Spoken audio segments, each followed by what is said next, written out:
नमस्कार, आप सभी का स्वागत है बड़ी बहस में और मैं हूं आपके साथ शुभेंदु सिंह। और कार्यक्रम को आगे बढ़ाएं, लेकिन उससे पहले एक अपील जो कि बड़ी जरूरी है वो आपसे कर लें, क्योंकि इंडिया न्यूज के इस मंच के जरिए आप तक हम वो बेहद जरूरी जानकारी आप तक पहुंचाना चाहते हैं, क्योंकि कोरोना का ग्राफ बहुत तेजी के साथ बढ़ रहा है।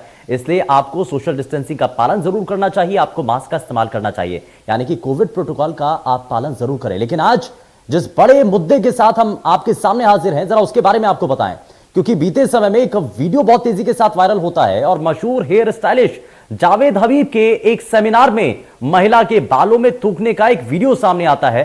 और इसी तरीके से इस वीडियो को लेकर के अब कई सवाल उठ रहे हैं और जरा उसी से जुड़ी ये बड़ी खबर भी है। मशहूर हेयर स्टाइलिस्ट जावेद हबीब के एक सेमिनार में महिला के बालों में थूकने पर सियासी बवाल खड़ा हो चुका है। उत्तर प्रदेश के मुजफ्फरनगर में एक सेमिनार के दौरान जावेद हबीब ने महिला के बाल काटने के दौरान उसके सिर पर थूक दिया और लोगों से कहा कि पानी की कमी के दौरान आप इस तरह से भी कटिंग कर सकते हैं। और इस वीडियो के सामने आने के बाद से बवाल शुरू हो गया। जावेद हबीब का यह वीडियो वायरल होने के बाद मध्य प्रदेश से लेकर उत्तर प्रदेश और राजस्थान तक जावेद हबीब पर दर्जनों एफआईआर दर्ज की गई हैं। जावेद हबीब के इस हरकत से हिंदू संगठन बेहद नाराज हैं, बेहद आहत हैं। मध्य प्रदेश में तो बीजेपी के राष्ट्रीय नेता कैलाश विजयवर्गीय के बेटे और बीजेपी विधायक आकाश विजयवर्गीय ने इंदौर में जावेद हबीब के सभी सैलून को बंद करने का अल्टीमेटम जारी कर दिया। तो वहीं राष्ट्रीय महिला आयोग ने भी उक्त महिला की शिकायत पर संज्ञान लेते हुए जांच के आदेश दिए हैं। हालांकि इस पूरे मामले में बवाल मचते ही जावेद हबीब ने माफी मांग ली है, लेकिन वही कांग्रेस प्रवक्ता फिरोज सिद्दीकी का कहना है कि जावेद हबीब ने भारतीय जनता पार्टी की सदस्यता ली है, इसीलिए पार्टी कार्रवाई नहीं कर रही है। फिरोज सिद्दीकी ने जावेद हबीब पर कठोर कार्रवाई की मांग की है। सवाल उठता है कि यह थूक कर बाल काटना यह कैसा ह्यूमर है और जावेद हबीब पर कार्रवाई कब होगी और कार्रवाई को लेकर कांग्रेस के आरोप में कितना दम है। और ऐसे ही कई सवाल के साथ हम आज इस पूरे कार्यक्रम को आगे बढ़ाएंगे, जिसमें हमारे साथ कुछ खास मेहमान भी जुड़ने जा रहे हैं। लेकिन सबसे पहले जरा ये देखते हैं वायरल वीडियो और सुनते हैं जावेद हबीब और महिला उस वक्त क्या कह रहे हैं। हेलो दोस्तों, मेरा नाम पूजा गुप्ता, वंशिका ब्यूटी पार्लर के नाम से मेरा पार्लर है। मैं बड़ौद की रहने वाली हूँ और कल मैंने एक सेमिनार अटेंड किया जावेद हबीब सर का, और उन्होंने ऑन दी स्टेज मुझे हेयर कट के लिए इनवाइट किया और उन्होंने इतना मिसबिहेव किया कि उन्होंने ये दिखाया है कि अगर आपके पास पानी ना हो तो आप अपने थूक से भी हेयर कट करा सकते हो। तो मैंने वो हेयर कट नहीं कराया।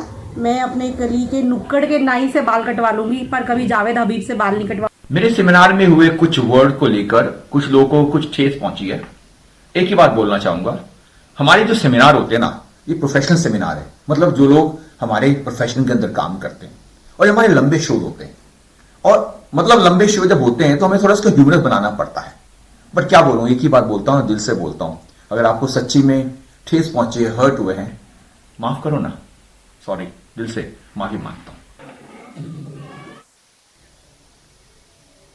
जावेद हबीब की वायरल वीडियो पर क्या कह रहे हैं भारतीय जनता पार्टी के विधायक रामेश्वर शर्मा और आकाश विजयवर्गीय, जरा वो भी आप देखिए। उनके बालों में थूक देते हैं। अरे जिनकी थूकने की संस्कृति है, हिंदुओं खड़े हो जाओ, अब उन पर थूकने का काम करो जो तुमको अपमानित करते हैं। और ये ध्यान रखो, ये जो थूकने वाले लोग हैं, जो भारतीय कल्चर पर हाथ उठाते हैं, इनके खिलाफ इनका शरीर को तोड़ना है, इनके खिलाफ माहौल बनाना है। क्योंकि ये क्या बात है, आगे में बताओ, थूकने दे किसी को नहीं बेटी। और इनसे मैं तो आह्वान करूंगा कि ऐसी दुकान के जीने भी मत चढ़ो जो तुम्हारे सर में थूके।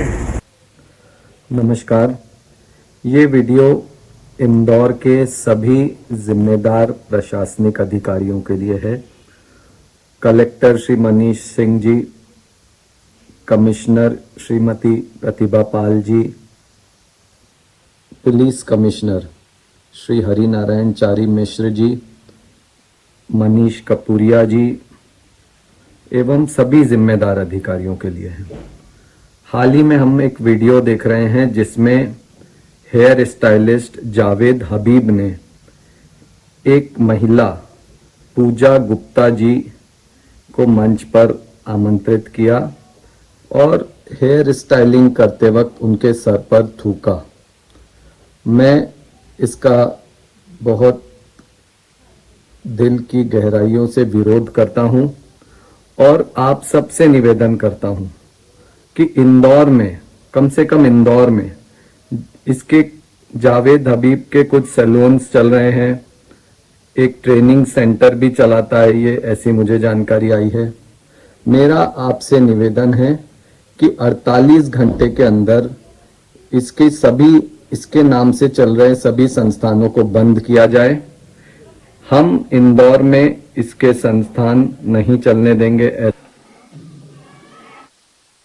तो ये आपने भारतीय जनता पार्टी के नेताओं की तरफ से स्टेटमेंट सुना है, बयान सुना है, और 48 घंटे का अल्टीमेटम यहां पर आकाश विजयवर्गीय के द्वारा प्रशासनिक अधिकारियों को दिया गया है और यह कहा गया है कि इंदौर में कम से कम आपको ये सैलून बंद करने चाहिए।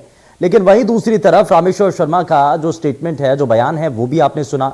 मंच के जरिए यह कहा गया है कि अब थूकने वालों का बहिष्कार करना चाहिए। इस बात के संकेत क्या है? क्या इस पर अब सिर्फ सियासत हो रही है या फिर इसमें मुद्दा कुछ और है? जरा इन सभी चीजों को तलाशने की कोशिश करेंगे और यह समझने की कोशिश करेंगे कि इस वायरल वीडियो के बाद जिस तरीके की सियासत हो रही है, क्योंकि जावेद हबीब ने हालांकि इस पूरी घटना के बाद माफी मांगी है, क्या इस पूरी घटना पर जो सब कुछ हुआ उसके बाद माफी क्या काफी है?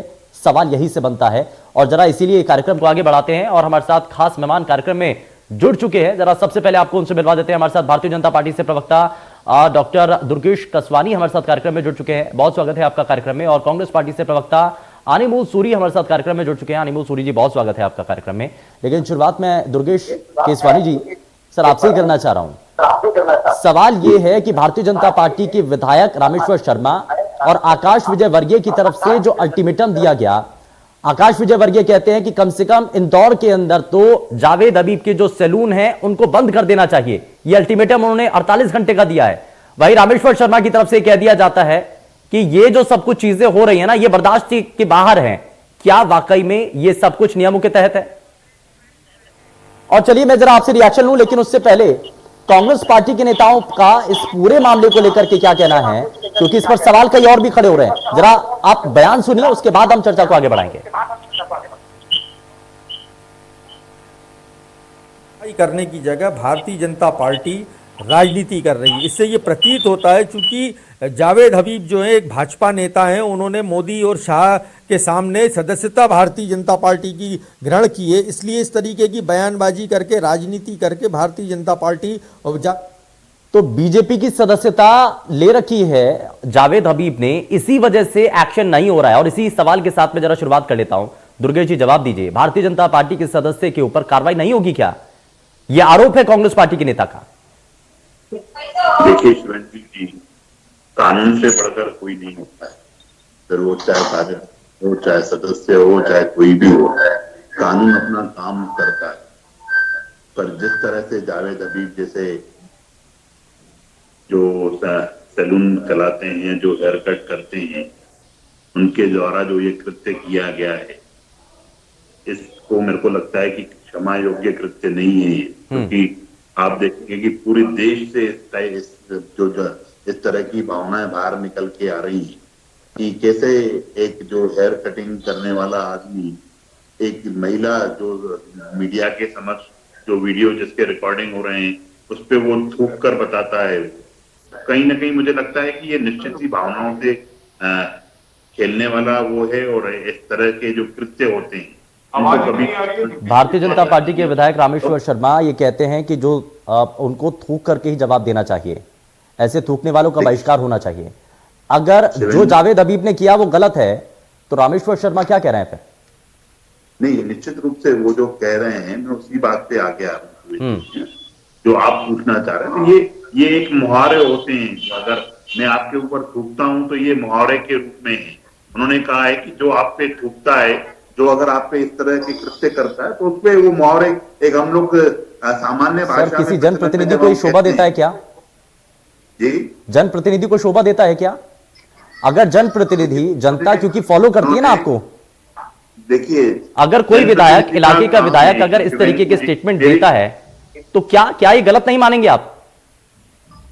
शिवेंदु जी, मेरी बात तो आ जाने दीजिए, पहले बात आ नहीं रही है, फिर आप एक प्रश्न पूछ रहे हैं। या तो सब प्रश्न आप इकट्ठे कर लीजिए, फिर नहीं, ठीक है, आप जवाब दीजिए, क्रमबद्ध तरीके से जवाब। देखिए माननीय विधायक जी जब वहां पे किसी एक सभा में वो तो बात बोल रहे हैं, उनका ये तात्पर्य है कि अगर कोई आपको इस तरह का स्वीकार करना चाहिए, उसका तिरस्कार करना चाहिए। और ये एक सामान्य भाषा में बोले जाने वाले मुहावरे हैं और उसको उसी ट्रेंड में लेना चाहिए। जो जन भावनाएं हैं उनकी कद्र करते हुए माननीय विधायक जी ने वो प्रश्न उठाया है। आज अनेक लोग इस बात से आहत हुए हैं। जो कृत्य उन्होंने करके वीडियो जारी किया है वो क्षमा योग्य नहीं है।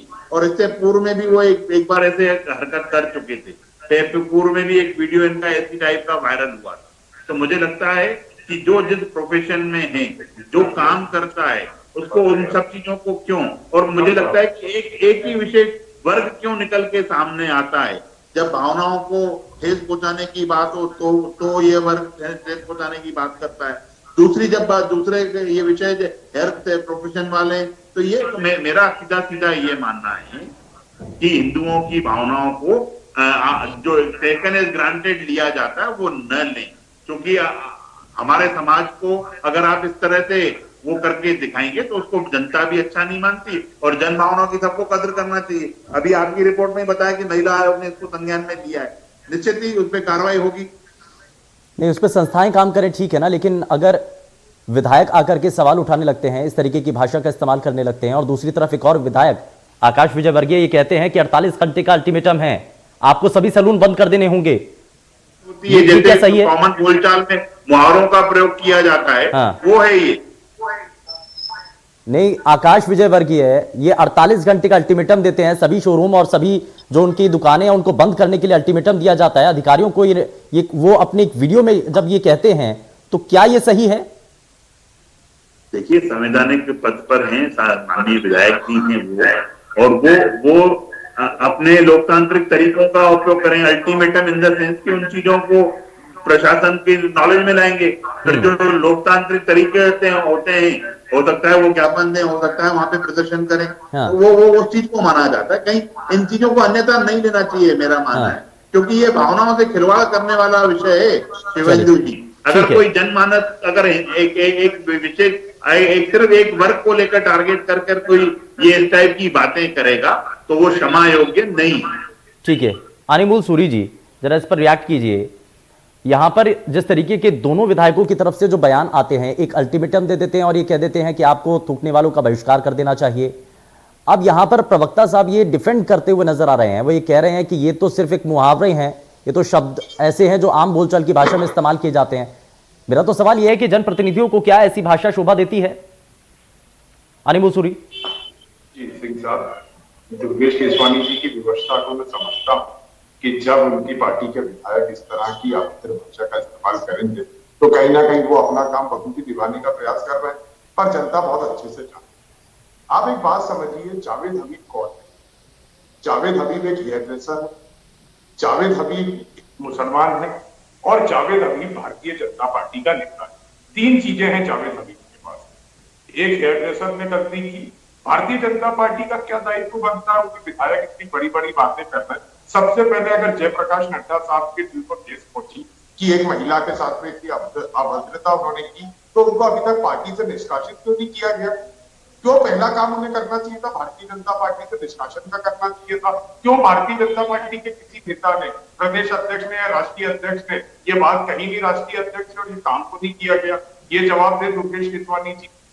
उसके बाद आप एक समाज की भावनाएं आहत करने की बातें कर रहे हैं कि किसने समाज के हाथ को हाथ किया, तो किसने किया? भारतीय जनता पार्टी के नेता ने किया। जावेद हबीब कौन है? भाजपा का नेता है। 2019 में भारतीय जनता पार्टी की सदस्यता ली, मैं भी चौकीदार के बड़े बड़े होर्डिंग लगाए कि मैं बालों का चौकीदार हूँ, जैसे नरेंद्र मोदी जी देश के चौकीदार है, मैं बालों का चौकीदार हूँ। बड़ी रसीद दिखा के भारतीय जनता पार्टी सदस्यता लेके 2019 के चुनाव में प्रचार किया। किसकी विचारधारा को आगे बढ़ा रहा है? वो थूकने की किसकी विचारधारा है? भारतीय जनता पार्टी की विचारधारा से जुड़ा व्यक्ति है। तो पहला काम होना था उस व्यक्ति का निष्कासन। जो भी जावेद हबीब ने किया बहुत गलत किया, उन्होंने माफी मांगी है। भारतीय जनता पार्टी उनकी माफी स्वीकार करके अभी तक पार्टी में रखी हुई है, अन्यथा निष्कासित करे। पहला सवाल। अब हमारे एक विधायक है इंदौर से, आकाश विजयवर्गीय, उनके बुद्धि कौशल से तो सभी बहुत अच्छे से परिचित है कि उनकी बुद्धि विकास कितना हुआ है। नहीं सर, नहीं ठीक है, वो सभी जानते हैं।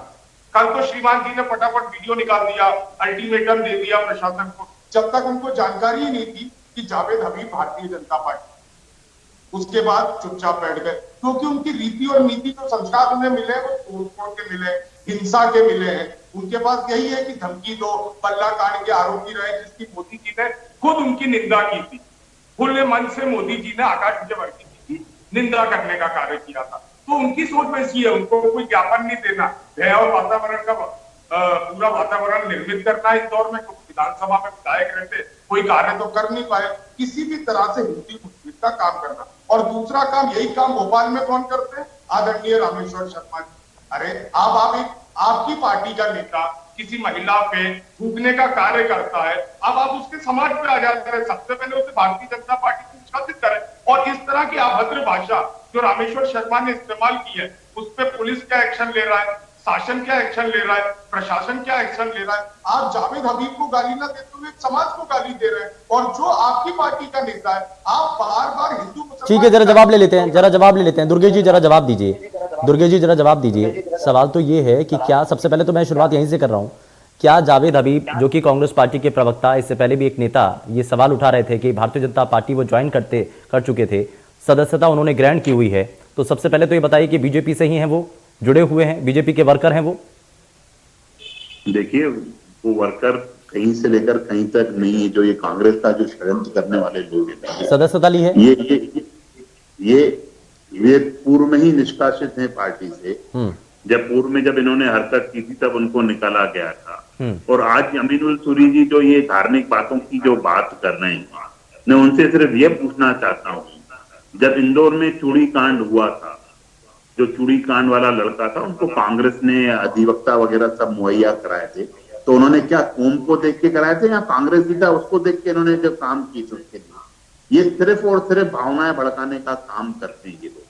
और आप ये बताइए, अभी तक कांग्रेस के जो भी लोग हैं, ये सिर्फ ये नहीं कर रहे हैं कि एक महिला का अपमान कर रहा है वो वहां पे बैठकर, क्या है कांग्रेस इस बात को सही मानती है कि जो आदमी अगर 1% हम ये भी मान ले कि वो सदस्य था पार्टी का, पर उसको क्या ये शोभा, कांग्रेस को ये शोभा देती है एक बात की महिला का अपमान हो जाए? वो तो कह रहे हैं सर कि एक्शन ले लीजिए, एक्शन क्यों नहीं लिया जा रहा है? रूप से लेंगे, कानून अपना काम करेगा शिवेंदु जी। कानून किसी की न किसी के दबाव में आता है न क्या, और न ही कोई कानून से बढ़कर है। कानून अगर कोई आदमी, मैं आपके चैनल के माध्यम से निश्चित रूप से उन सभी लोगों को भी चेताना चाहता हूं कि अगर इस टाइप की जिस तरह की जो आप हरकतें कर रहे हैं, कभी सब्जियों पर थूक फेंकना, कभी लोगों के वहां पे कटिंग करते टाइम बालों पर थूक फेंकना, मैं उन सबको चेताना चाहता हूं कि मध्य प्रदेश की सरकार और जन भावना से अगर कोई चीज निकल के आएगी तो निश्चित रूप से सख्त कार्रवाई की जाएगी। इन ऐसे लोगों की जो जगह है वो जेल की सकीचे हैं और वो उन सकीचों के पीछे मिलेंगे।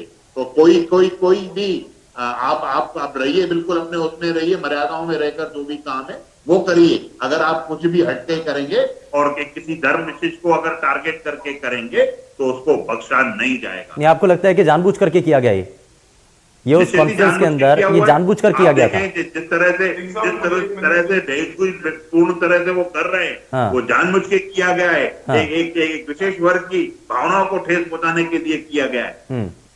ठीक है, अनिमोल जी कुछ कहना चाह रहे हैं, जल्दी से रिएक्शन। देखिए, सबसे जरूरी बात है कि कांग्रेस पार्टी, पहले भी कह चुका हूं, शायद दुर्गेश जी ने नहीं सुना, जावेद हबीब ने जो कृत्य किया उसकी भर्त्सना करता है, उस कृत्य की भर्त्सना करता है और जो सजा उस कानून के मुताबिक है बिल्कुल जावेद हबीब को देनी चाहिए। आयोग ने संज्ञान लिया है, कांग्रेस पार्टी की एफआईआर दर्ज कराने जाएगी क्या? कोई लेटर बताते तो दुर्गेश केसवानी जी यहाँ पे चैनल के माध्यम से झूठ बोलने का कार्य क्यों कर रहा है? कौन से उसको निष्कासन किया गया? सोशल मीडिया पे एक पोस्ट नहीं है, सोशल मीडिया पे कहीं भी नहीं उसकी ज्वाइनिंग के फोटोज है। निष्कासन का भारतीय जनता पार्टी लेटर प्रस्तुत करे, झूठ बोलने का कार्य नहीं करे। अब तीसरी बात आती है, जो गलती जावेद हबीब ने की है वही गलती रामेश्वर शर्मा ने की है, तो रामेश्वर शर्मा के लिए भी वही कानून लागू होगा। जब आप किसी विशेष समुदाय की भावना आयत करने का उसको लेके जो बातें रामेश्वर शर्मा कर रहे हैं, तो रामेश्वर शर्मा को भी जेल में पहुंचाने की बात करते हैं दुर्गेश केसवानी जी। जावेद हबीब को भी बंद कीजिए और रामेश्वर शर्मा को भी बंद कीजिए। ये दोनों लोग जेल में जाने लायक है। जिस तरह की समाज में न्याय बोलने का, ये दोनों न्याय कहाँ हैं? दोनों के लिए एक ही होना उन्होंने चाहिए। कहा, ये भारतीय उन्होंने एक जनता पार्टी मुहावरे में दोनों बात नेताओं के समझाने लिए, का प्रयास एक नेता किया है। और एक विधायक, दोनों के लिए सेम नियम होना चाहिए। जिस सिर्फ तरह से समाज में ये बातों को घुमाकर बात है भैया, जो चीज गलत है उसको स्पष्ट रूप से बोलना चाहिए गलत है। विधायक नेता हमारे मुस्लिम भाइयों के लिए गलत सलत बातें बोलता ठीक है, है, दोनों के लिए ठीक है, जरा जवाब एक ले ही लेते हैं। नियम दुर्गेश जी, जावेद हबीब पर तो एक्शन होगा, आप कह रहे हैं, ठीक है, मान लेते हैं एक्शन होगा, लेकिन अब उसकी प्रतिक्रिया जो दी गई रामेश्वर शर्मा की तरफ से, और दूसरी तरफ आकाश विजयवर्गीय 48 घंटे का अल्टीमेटम देकर के अधिकारियों को जो आप कह रहे हैं, जो मैसेज दे रहे हैं, क्या वो सब सही है? क्या जो आरोप लगा रहे हैं कांग्रेस पार्टी के प्रवक्ता कि धर्म विशेष के लोगों की भावनाओं को आहत पहुंचाने का जो काम किया, क्या ऐसे विधायक के खिलाफ, क्या ऐसे जनप्रतिनिधि के खिलाफ क्या पार्टी अपने स्तर पर एक्शन नहीं लेगी क्या? नहीं, किसने किया ये जो है तो बता दें कि हाँ। अगर कोई आदमी मुहावरा उदाहरण देके कोई बात बता रहा है कि अगर कोई आपके ऊपर थूकता है तो उसको थूकना, उसको आपको थूकना है, तो ये धिक्कार करना है। हाँ। मतलब उसका नहीं, आप तो बहिष्कार, आप प्रोवोक कर रहे हैं सर, प्रोवोक कर रहे हैं जी, आप प्रोवोक कर रहे हैं। कहीं कोई प्रोवोक करने वाली बात नहीं है उसमें। एक साधारण तौर पे जो मुहावरों के बीच में बात की जाती है तो वो मुहावरे के रूप में उसको बता रहे हैं, कहीं किसी चीज को प्रोवोक करने वाली बात नहीं है। और अगर कोई आपके ऊपर थूकता है, इस तरह से जो ये कृत्य करता है, वो क्षमा योग्य नहीं अगर है। सामने वाला गलती कर रहा है, आप भी अगर वही गलती करेंगे तो सर इस देश में कानून किस नाम के लिए है? कानून भी तो है ना सर, नियम भी तो है ना। अगर सामने वाला गलती कर रहा है तो नियम इस देश के अंदर आज भी अगर कहीं पर कोई भी गलत करता है, दुर्गेश जी सर सुनिए तो सही ना, सुनिए तो सही सर, सुनिए तो सही, अगर जावेद हबीब ने गलत किया है तो क्या आप अपने स्तर पर ही उसके खिलाफ एक्शन ले लेंगे? कानूनी प्रक्रिया है ना, आप खुद भी मान रहे हैं कि कानूनी प्रक्रियाओं के आधार पर ही एक्शन होगा। लेकिन जब ये कह देना कि अगर कोई आपके ऊपर थूकता है तो आपको भी उसके ऊपर थूकना है, ऐसे थूकने वालों का बहिष्कार करना है, तो इस देश के अंदर नियम कायदे कानून कुछ तो है ना, किसी को तो मानेंगे सर। निश्चित रूप से कानून से बढ़कर कोई भी नहीं है शुभेंदु जी। उन्होंने भी मर्यादा पूर्वक बातें कही है, कोई कहीं उसमें मेरे को लगता नहीं है। वो एक बात को समझाने का प्रयास कर रहे हैं। जो मुहावरे होते हैं, जो एक सामान्य बोली में बहुत सारे ऐसे मुहावरे आते हैं। नहीं, लेकिन ये तय करना होगा ना सर कि लोगों के बीच में, क्योंकि जनप्रतिनिधि को फॉलो करते हैं, आम जनता एक नेता को देख करके बहुत कुछ सीखती है, बहुत कुछ देखती है। कहीं कोई कानून को अपने हाथ में नहीं लेगा। हाँ। जो कानून को हाथ में लेता है निश्चित रूप से उसके लिए कानून है, वो निष्पक्ष रूप से काम करता है। चलिए ठीक है, समय थोड़ा सा कम है, बहुत माफी के साथ रुक रहा हूं। बहुत शुक्रिया सभी खास मेहमानों का कार्यक्रम में शामिल होने के लिए। लेकिन बड़ा सवाल यह है कि जावेद हबीब का एक वीडियो सामने आता है, थूकने का वीडियो इस पर वायरल होता है, हालांकि माफी मांग ली जाती है, लेकिन माफी से क्या ये सब कुछ चीजें ठीक हो सकती हैं? क्या माफी इस पूरे काम के लिए काफी है? ये आपको तय करना है। पेशकश में फिलहाल के लिए बस उतना ही। नमस्कार।